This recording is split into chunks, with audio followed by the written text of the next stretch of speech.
Hyderabad LB స్టేడియంలో జరుగుతున్న రాష్ట్ర కాంగ్రెస్ మేధో మథన సదస్సుకు నేతలంతా క్యూ కడుతున్నారు. పీసీసీ చీఫ్ బొత్స ఇప్పటికే అక్కడికి చేరుకోగా రాష్ట్ర వ్యవహారాల ఇన్ఛార్జ్ ఆజాద్, సీఎం కిరణ్ సహా అగ్రనేతలంతా మరి కాసేపట్లో అక్కడికి చేరుకున్నారు. పూర్తి సమాచారం మా ప్రతినిధి కొండల్ అందిస్తారు. కొండల్, సదస్సు ఎన్నింటికి మొదలు కావచ్చు, అక్కడ నేతల సందడి ఎలా ఉంది? Thank you Vijitha. మొత్తానికి రాష్ట్ర కాంగ్రెస్ విస్తృత సమావేశం మరి కొద్ది క్షణాల్లో ప్రారంభం కాబోతుంది. ఇప్పటికే పీసీ చీఫ్ బొత్సతో పాటు పలువురు తెలంగాణ ఎంపీలు, అదేవిధంగా పలువురు సీనియర్ నాయకులు, మంత్రులు, ఎంపీలు, ఎమ్మెల్యేలు కూడా ఇక్కడికి చేరుకోవడం జరిగింది. మరి కొద్ది క్షణాల్లో ముఖ్యమంత్రి రాబోతున్నారు.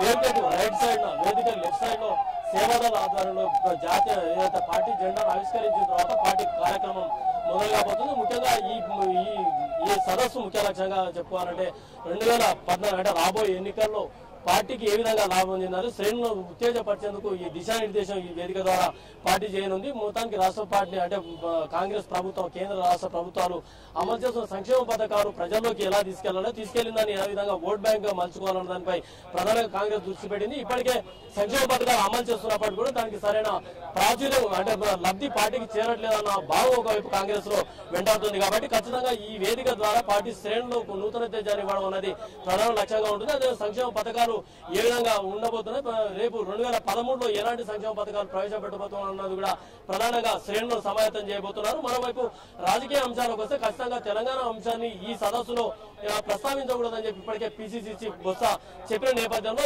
దీనిపై తెలంగాణ నాయకులు, తెలంగాణ ఎంపీలు దీన్ని విభేదిస్తూ వస్తున్నారు. ఖచ్చితంగా రాష్ట్రం పార్టీ బలోపేతం కావాలంటే ప్రధానంగా తెలంగాణ అంశమే అడ్డంకిగా ఉంది. తెలంగాణ అంశాన్ని పరిష్కరించకుండా పార్టీ బలోపేతం అన్నది ఈ ప్రాంతంలో జరిగే అవకాశం లేదు. కాబట్టి ఖచ్చితంగా తాము తెలంగాణ అంశాన్ని ప్రస్తావిస్తామని కూడా తెలంగాణ ఎంపీలు ఇంతకు ముందే తెలంగాణ మంత్రులు, తెలంగాణ ఎంపీలు చెప్పడం కూడా జరిగింది. కాబట్టి మొత్తానికి ఈ వేదికలో ఖచ్చితంగా తెలంగాణ అంశం అనేది మరోసారి ప్రస్తావనకు వచ్చే అవకాశం ఉంది. మరోవైపు అంటే ఈ ఇష్యూస్ ఒకవేళ తెలంగాణ అంశం డామినేట్ చేసినట్టయితే పూర్తి స్థాయిలో ఏదైతే లక్ష్యంగా నెరవేర్చుకొని ఈ వేదికను ఏర్పాటు చేసుకున్నాం అది లక్ష్యం నెరవేరదన్న భావం కూడా కాంగ్రెస్ వెంటాడుతుంది. అయితే మధ్య మార్గంగా పీసీసీ ఇనాగ్రల్ స్పీచ్ లో ఖచ్చితంగా ఒక అంశాన్ని ప్రస్తావించే అవకాశం కనిపిస్తుంది. రాష్ట్రంలో ఉన్న క్లిష్ట సమస్యను సత్వరం పరిష్కరించాలని చెప్పి కేంద్ర ప్రభుత్వానికి అంటే కేంద్ర అధిష్టానానికి ఒక నివేదిక రూపంలో విజ్ఞప్తి చేసే అవకాశం ఉంది. కాకపోతే ఈ అంశాన్ని పీసీ చీఫ్ నోట వచ్చిన తర్వాత తెలంగాణకు సంబంధించిన నేతలు ఎంతవరకు దీన్ని సమ్మతిస్తారన్నది చూడాల్సింది.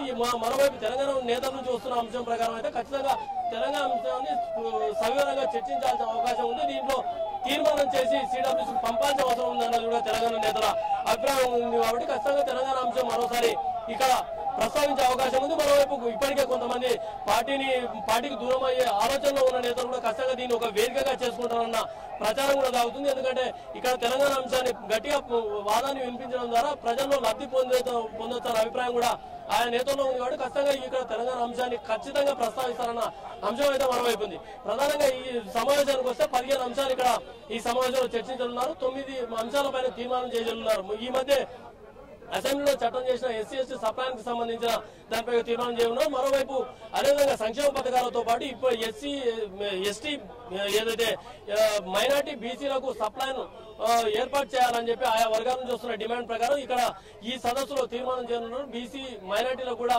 సంక్షేమానికి కూడా ఖచ్చితంగా సప్లాన్ ఏర్పాటు చేస్తామని ఒక తీర్మానం చేయాలి అని ఈ సదస్సులో చేయనున్నారు. మరోవైపు ఇప్పటికే రాజీవ్ యువకిరణాలు, అదేవిధంగా ఇందిరమ్మ బాట ద్వారా, అదేవిధంగా జలప్రభ ద్వారా ఎస్సీలకు ఏదైతే సంక్షేమాన్ని అందిస్తున్నారో ఆ సంక్షేమ పథకాలను మరింతగా ప్రజలకు తీసుకెళ్లాలి అన్నది ప్రధానంగా శ్రేణులకు నేతలు దిశానిర్దేశం చేసే అవకాశం ఉంటుంది. విజిత.